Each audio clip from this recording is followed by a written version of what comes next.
ટચમાં ને કે પૂછું છું કે યાર નુકતી ને ખોબરા પાકમાં क्या अंतर है खुद बता दे वो सही हलवाई है। नुक्ती और खोपरा पाक में सही अंतर आपको अगर भी जानना है तो आपको भी पूरा वीडियो देखना पड़ेगा। नमस्कार दोस्तों, जोगिड़ा इंदौरी की सीताराम और आज के वीडियो में हम लोग पहुंचे हैं कहाँ, देखिए पूरा वीडियो। नमस्कार मित्रों, स्वागत है आपका जोगिड़ा व्लॉग में। और अभी हम लोग आ गए हैं मंडलेश्वर माँ नर्मदा जी के घाट पर हमारे दादी जी के अस्थि विसर्जन के लिए। और अभी आप देख रहे हैं मंडलेश्वर घाट पर घाट का निर्माण कार्य चल रहा है और बहुत सुंदर सा घाट यहाँ पर निर्माण कर दिया गया है। अभी हमको मिले हैं एक मित्र हमारे, क्या नाम है? राजेश राजा हिंदुस्तानी। तो राजा हिंदुस्तानी जी हमें बताइए, हमें अपनी दादी जी की अस्थि विसर्जन करना है, हमें नाव कहाँ से मिलेगी, कौन कैसा व्यक्ति और कितना चार्ज लगेगा। तो हमको राजा हिंदुस्तानी भैया ने बता दिया कि आप यहाँ से केले भी ले सकते हैं सभी को दान देने के लिए। और यहाँ पर ऐसा होता है कि बारी बारी होती है, हर 2-2 घंटे में एक नाव सेविक की ड्यूटी लगी होती है जो वही सवारियों को उस पार लेकर जाता है। तो हमने एक नाव वाले दादा को डन कर लिया। इन्होंने 600 रुपये में कहा है कि नदी के बीच में जाकर दादी का अस्थि विसर्जन करवाएंगे और हम लोग इनके साथ निकल पड़ते हैं। जब भी किसी जीवात्मा की मृत्यु होती है तो उसके बाद उसका अंतिम संस्कार किया जाता है। इस अंतिम संस्कार में मृत शरीर को अग्नि दी जाती है। अंतिम संस्कार की इस प्रक्रिया में देह के अंग जो होते हैं उनमें मात्र हड्डियाँ और अवशेष ही बचते हैं। ये अवशेष ही काफ़ी हद तक जल जाते हैं और इन्हीं को अस्थियों के रूप में रखा जाता है। जब व्यक्ति का शरीर पूरी तरह से जल जाता है उसके बाद अस्थियों को लिया जाता है। मृत शरीर के कई तरह रोगाणु और जीवाणु पैदा हो जाते हैं और इनके फैलने का खतरा बना रहता है जिससे बीमारियां हो सकती है। इसलिए जब व्यक्ति को जला दिया जाता है तो ये सारे जीवाणु और रोगाणु भी मर जाते हैं। कहा जाता है कि अस्थियों का श्राद्ध कर्म करना बहुत आवश्यक है और इन अस्थियों को नदी में प्रवाहित कर देना चाहिए। जो लोग गंगा किनारे या नर्मदा किनारे रहते हैं वो उन 10 दिनों में अस्थियों का विसर्जन उन्हें कर देना चाहिए। जो लोग नदी के किनारे नहीं रहते वो अस्थि को कलश के बाहर किसी भी पेड़ पर या बाहरी क्षेत्र में रख दें और याद रखें कि 10 दिनों के भीतर ही उन अस्थियों का विसर्जन कर देना चाहिए। और जो घाट के पास रहते हैं या नहीं भी रहते हैं तो ऐसा कहा जाता है कि व्यक्ति को अगर उस नदी में प्रवाहित कर दे उनकी अस्थियों को तो उन्हें घाट पर ही मरने का सुख प्राप्त होता है। इसलिए अस्थि विसर्जन की मान्यता है। और अभी हमने बीच नदी में जाकर दादी जी का अस्थि विसर्जन करके और यहाँ पानी में रह रहे जीवों के लिए कुछ दाना पानी डालकर पुण्य कमाया। और इस तरह देखिए हमने दादी जी का अस्थि विसर्जन बीच नदी में प्रवाहित किया। दादी जी की आत्मा को ईश्वर शांति प्रदान करे, उन्हें अपने श्री चरणों में निवास स्थान दे, यही कामना लिए हम लोग लौट पड़ते हैं घाट का दर्शन करते हुए घाट के किनारे पर।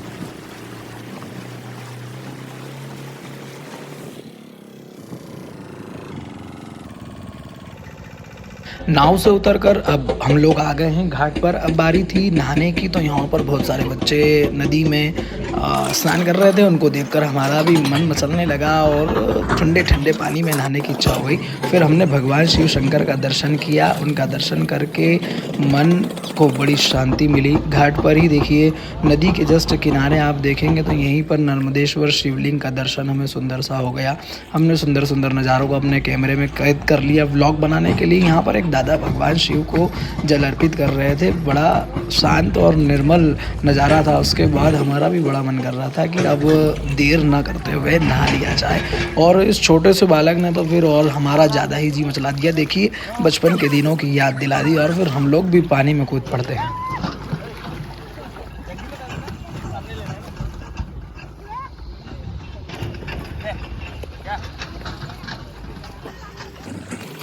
पवित्र नदी मां नर्मदा में स्नान करके मन अति पावन निर्मल हो चुका था। स्नान करने के बाद में नर्मदेश्वर महादेव का दर्शन किया। कहा जाता है शिवलिंग साकार एवं निराकार ईश्वर का प्रतीक है। शिवलिंग का अर्थ है शिव का आदि अनादि स्वरूप, शून्य आकाश अनंत ब्रह्मांड निराकार महापुरुष का प्रतीक है। इसलिए हमने भगवान महादेव को जल अर्पित किया, नाम जप किया और प्रणाम करके हम लोग घाट का सुंदर सा दर्शन करके निकल पड़े हैं।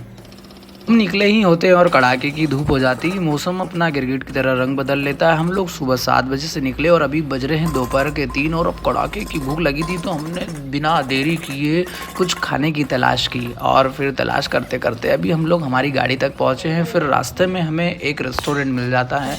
फिर तो पेट भी नहीं मान रहा था, अब तो कुछ खा ही लिया जाए। तो अभी हम लोग ने रास्ते से ले लिए हैं अंगूर, ताकि कुछ हेल्थ के लिए भी अच्छा सा खा लिया जाए। और उसके बाद में हमें कुछ खाना था तो हमें दिख जाते हैं यहाँ पर बिग समोसा।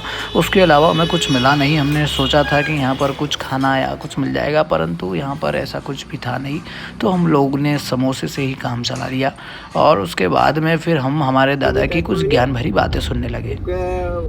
पूछो जो यार नुक्ती ने खोबरा पाक में क्या अल्टर है, खुद बता दे वो सही हलवाई है। कितना जाना वो करियो जोड़ तो नहीं लगाया, अब लगाएगा जोड़ तो। हाँ ज्यादा 400 मना कोई। हाँ बस और कहीं इससे ज्यादा कोई हो ही भी नहीं। हाँ अपना रिश्ता में जो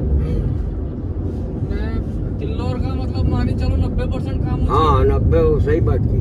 चिल्लोर का वो पिताजी ने फेमस हो गया चिल्लोर।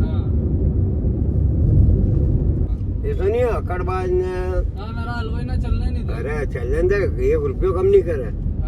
जैसे उन्हें बताया नहीं, मान लो इना कार्यक्रम का 2000 रुपया ना अपन किया। अरे यार दीपक थोड़ी स्थिति ऐसी यार बेटा यार समझी ले यार। ओ मामा जी जो दो फिर दे दो। अब वो भी कहीं करे लेबर ना भी ले यार। आजकल एक भाई आए पूरी बनाने वाली 300 रुपया ले, रात रहते हो समझ लो डबल हुई। काम करो या मत करो, वह तो घर छोड़ी गया ही नहीं। वो उधर दोस्त को दे दे और तुम्हारे तो तुम ही खाओगे। हाँ ले बैठ जाओ। हेलो जीजी, हेलो। वो वहीं ली गई वह पिंकी जीजी तुम्हारी वहीं। हेमा जीजी वो वहीं वो भाजी के दीदी वहीं। ओ बिपाशा दीदी उस जगह छिल्लिन खाएगी वहीं। तरबूज प्योर माल माल खी दिया है। देखो तुम हाथ में लेके बैठा जो दोनों हिम्मत नहीं पड़ कि छोड़ा लग वहीं हाथ में से। राऊ महू मंडलेश्वर मार्ग से घाट की ओर होते हुए हम लोग हनुमान जी की वानर सेनाओं से मिलते हुए उनके साथ में मटर गश्ती करते हुए और उनको कुछ खिला पिलाकर हम लोग बढ़ चलते हैं आगे। और दोपहर के बज गए हैं 4। धूप भी बड़ी कड़ाके की पड़ रही है। पानी में थे तब तक बड़ा आनंद आ रहा था और उसके बाद ही हम लोग निकल पड़ते हैं। तो जुगड़ा इंदौरी के जितने भी सब्सक्राइबर हैं, जो व्यूवर्स आप लोग देख रहे हैं, हमारे साथ बने रहिए। आपका ऐसे ही प्यार बनाए रहिए। नए हैं यदि आप चैनल पर तो हमारे चैनल को ज़रूर सब्सक्राइब करिएगा। इस मार्ग पर आपको देखिए सामने जाम गेट का भी नज़ारा दिख रहा है। आप जाम गेट भी यहाँ पर घूम सकते हैं महू मंडलेश्वर मार्ग पर। हमारे चैनल को ज़रूर सब्सक्राइब करें, फॉलो करें, साथ बने रहिए। और वीडियो अच्छी लगे तो शेयर ज़रूर करिएगा, कमेंट करके बताइएगा। आपके सजेशन भी हमें दीजिएगा कि हम किस प्रकार के और वीडियो बना सकते हैं। तब तक के लिए जय सीताराम, जय हिंद, जय भारत। मिलते हैं अगले ब्लॉग में।